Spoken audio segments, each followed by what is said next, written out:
नमस्कार दोस्तों, एक बार फिर से आप सभी का बहुत बहुत स्वागत है मेरे चैनल यानी कि नंदिनी एंड आस्था के चैनल में। और आप सभी को गुड मॉर्निंग, क्योंकि सुबह कब लोग है ये।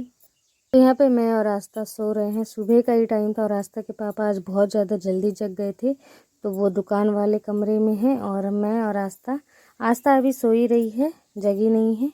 आस्था को स्कूल भी जाना है, लेकिन आस्था का स्कूल जो है अभी बहुत ज़्यादा लेट हो चुका है।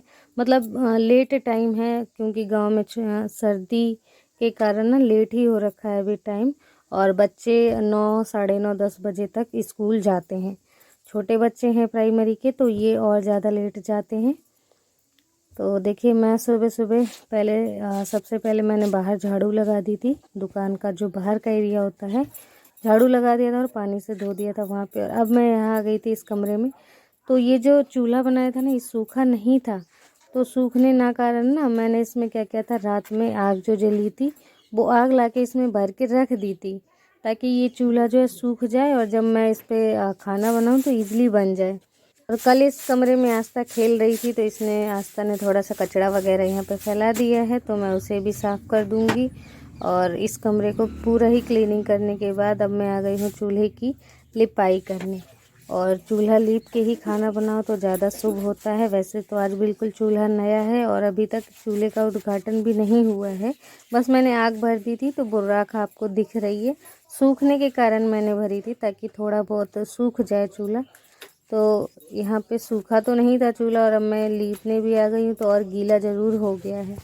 लोग में आगे बढ़ने से पहले जिन जिन लोगों ने चैनल को अभी तक सब्सक्राइब नहीं किया है, वो चैनल को सब्सक्राइब कर लीजिए, ताकि आपके पास नोटिफिकेशन पहुंच सके और आप अगली वीडियो भी देख सकें।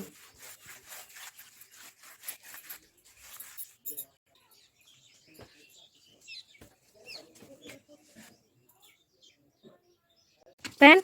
और सुबह का ही टाइम था। देखिए, आस्था रेडी हो चुकी है स्कूल जाने के लिए, तो जल्दी जल्दी कर रही है। दस्ताने वगैरह सब कुछ पहन लिया है, क्योंकि सर्दी जो है ना अब और ज़्यादा लग रहा है पड़ रही है।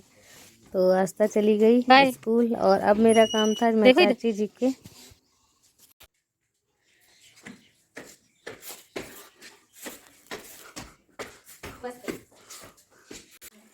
मैं आ गई हूँ चाची जी के घर पे। नांज धोना था और हमारे घर में इतनी जगह नहीं है कि नांज फैल पाए, क्योंकि इन दिनों सर्दियों में इतनी ज़्यादा धूप भी नहीं निकलती है। आता है और क्षण भर में चला जाता है। तो चाची जी का छत है, वहाँ पे डाल दूँगी सूखने के लिए, तो जल्दी सूख जाएगा। और यहीं पे आ गई हूँ, पानी की सुविधा भी है, तो मैंने सोचा कि यहीं धो लेते हैं।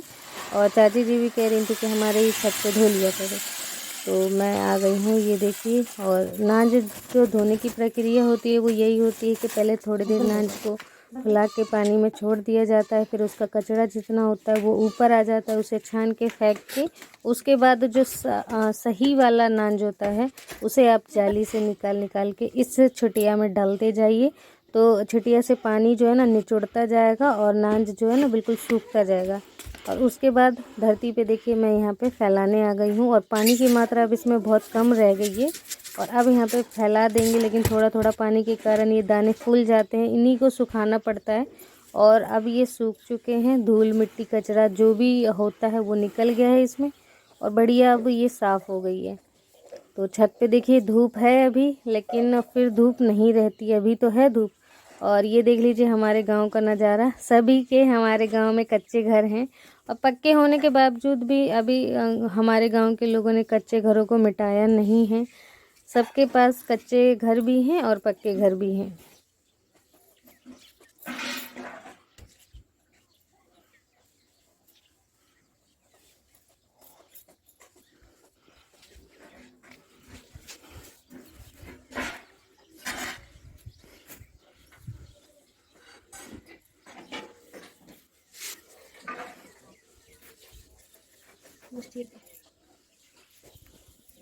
तो हमारे गांव का नज़ारा बहुत ही सुंदर लग रहा है। जब भी मुझे ऐसे नज़ारा देखना होता है तो मैं चाची जी के ही छत पे आ जाती हूँ, जब चाची जी रहती थी तब।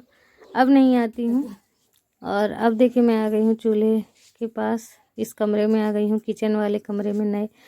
तो नया चूल्हा था, इसलिए मैंने सोचा कि क्यों ना पूजा पाठ कर दी जाए नए चूल्हे की। कहीं भी चूल्हा रखते हैं तो पूजा ज़रूर करते हैं, और नया चूल्हा था, नया किचन था, तो मैंने पहले तो अपने मंदिर में पूजा कर दिया था जहाँ पे भगवान जी स्थापित हैं, और उसके बाद मैंने यहाँ पे टीका लगा के और अगरबत्ती लगा दी थी। अगरबत्ती मैंने कोने पे जला दी है। चूल्हे पे दोस्तों सबसे पहले मैं बनाऊंगी चाय, क्योंकि आज बहुत ज़्यादा लेट हो गया है और अभी तक मैंने चाय नहीं पी है। मेरे घर में तो कोई चाय पीता नहीं है, लेकिन मुझे चाय पीने की आदत है।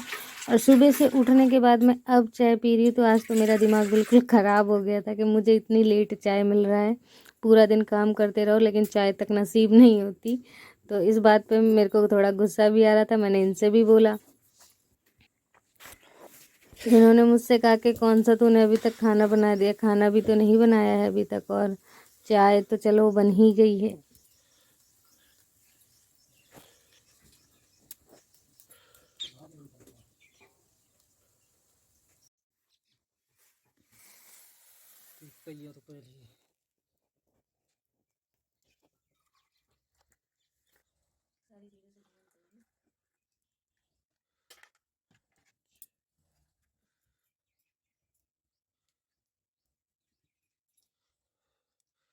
और दोस्तों धूप इस समय तक जा चुकी थी। नांज में धो के वहाँ पे आई थी, लेकिन धूप चली गई है और उसे फिर अब रखना होगा। और मैं यहाँ पे खाना बना रही हूँ।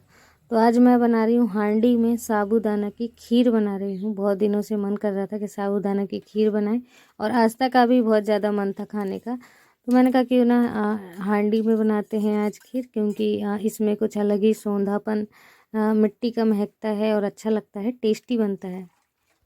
मैंने हांडी में फूली हुई साबूदाना रख दिया है। साबूदाना को सुबह ही भिगा लिया था और काम करते करते वो अच्छी तरीके से फूल चुका था। और पहले अभी हांडी में मैंने थोड़ा सा साबूदाना डाल दिया, ना कुछ तो पौवा भर मैंने डाला था, और उसके बाद पानी डाल दिया था। पानी में जब वो अच्छी तरह पक गया है, उसके बाद मैंने ये डाला है चिरौंजी, चीनी, और अब आखिर में डालूँगी दूध।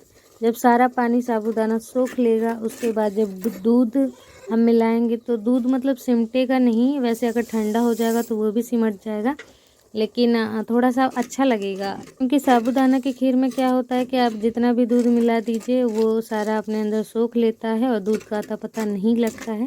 तो इसलिए दूध मैं आखिरी में डाल रही हूँ, ताकि थोड़ा बहुत पता लगे और खाने में भी अच्छा लगे, थोड़ा सा गीला गीला सा रहे।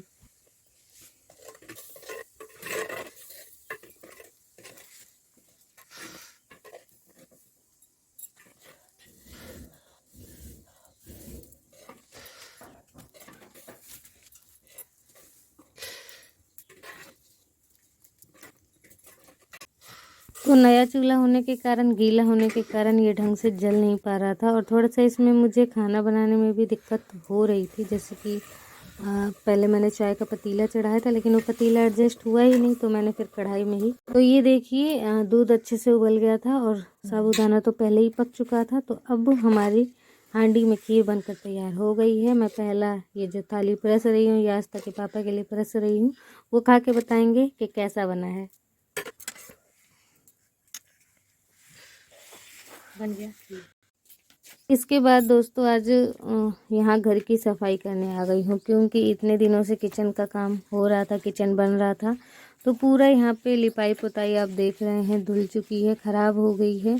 तो नए सिरे से फिर से यहाँ पे लिपाई कर दे रही हूँ, और यहाँ का जो भी छोटे छोटे सामान होते हैं वो सारे मैंने यहाँ से हटा दिए हैं, और अच्छे से मिट्टी से लीप दूँगी यहाँ पे।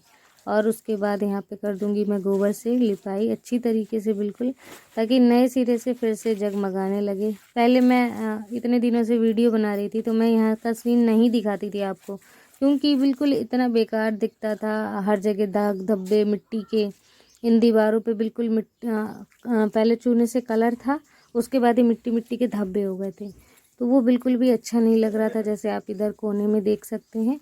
तो इसलिए मैं यहाँ का सीन, यहाँ का ब्लॉग नहीं बनाती थी, और झाड़ू वाड़ू भी लगाने का यहाँ पे आंगन में नहीं बनाती थी ब्लॉग। लेकिन आज मैं सोच रही हूँ कि इन दीवारों को सही कर दूँ, इन दीवारों पे जो धब्बे धब्बे हैं इन्हें हटा के वापस से मिट्टी से लिपाई कर दूँ। उसके बाद कभी होगा, टाइम मिलेगा तो चूने से भी लिपाई यहाँ पे कर दूँगी। लेकिन मिट्टी से लिपाई करने पे भी सुंदर ही लगता है, ज़रूरी नहीं है कि चूने से ही लिपें।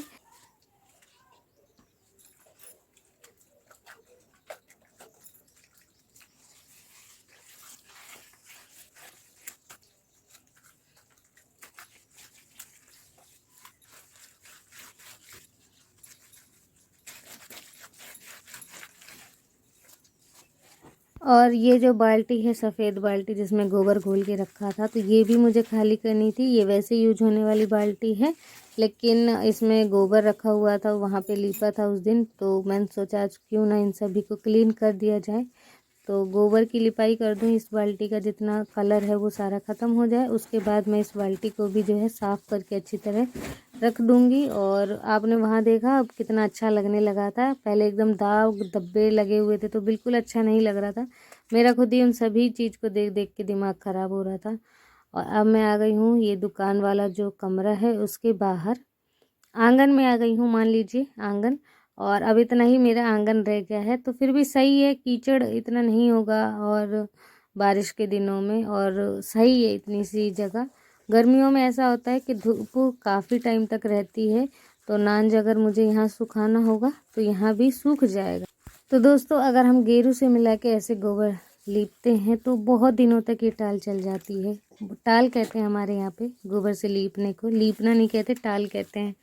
तो बहुत दिनों तक आसानी से चल जाती है और झाड़ू लगाते समय इतना भूसा भी नहीं उड़ता है, और मतलब एक फर्श सी बन जाती है अगर हम गेरू मिला के, ज़्यादा मात्रा में गेरू मिला के लीपते हैं तो। और रोज़ रोज़ के इन लिपाई से छुटकारा मिल जाता है। ये रोज़ रोज़ का लीपना झंझट होता है ना, तो उनसे छुटकारा मिल जाता है। ये काफ़ी दिन तक बना रहता है, कम से कम ना कुछ तो 10-15 दिन आसानी से, अगर बारिश आरिश ना हो तो बना रहता है। और सुंदरता का क्या ही कहना, अगर ऐसे रेड कलर हम मिला के लीप देते हैं तो सुंदर भी लगने लग जाता है। तो आप खुद ही देख लीजिए अब मेरा आंगन कितना सुंदर लग रहा है। अब आपके सामने यहाँ का भी ब्लॉग लाती रहूँगी और आप सभी देख पाएंगे आंगन कितना सुंदर अब लग रहा है। तो दोस्तों कैसा लगा है आज का ब्लॉग, आशा करती हूँ आप सभी ने आज का ब्लॉग खूब एंजॉय किया होगा। वीडियो पसंद आई है तो प्लीज़ लाइक कर दीजिएगा, और जिन्होंने अभी तक सब्सक्राइब नहीं किया है चैनल को वो सब्सक्राइब कर दें। जो मेरे चैनल में आज नए हैं प्लीज़ वो भी जल्दी जल्दी चैनल को सब्सक्राइब कर दीजिएगा। तो आज के लिए दोस्तों बस इतना ही, और कल हम फिर मिलेंगे एक अच्छे से ब्लॉग के साथ। और आप खुद ही देख लीजिए अब मेरा आंगन कितना सुंदर लग रहा है, कितना प्रिटी लग रहा है। और उस साइड उस कोने में भी जहाँ बहुत ज़्यादा दाग धब्बे हो गए थे वो भी अब सुंदर लगने लगा है। तो मिलती हूँ आपसे नेक्स्ट ब्लॉग में एक अच्छे से ब्लॉग के साथ। तब तक के लिए बाय बाय, नमस्ते एंड टेक केयर। अपना ख्याल रखिएगा।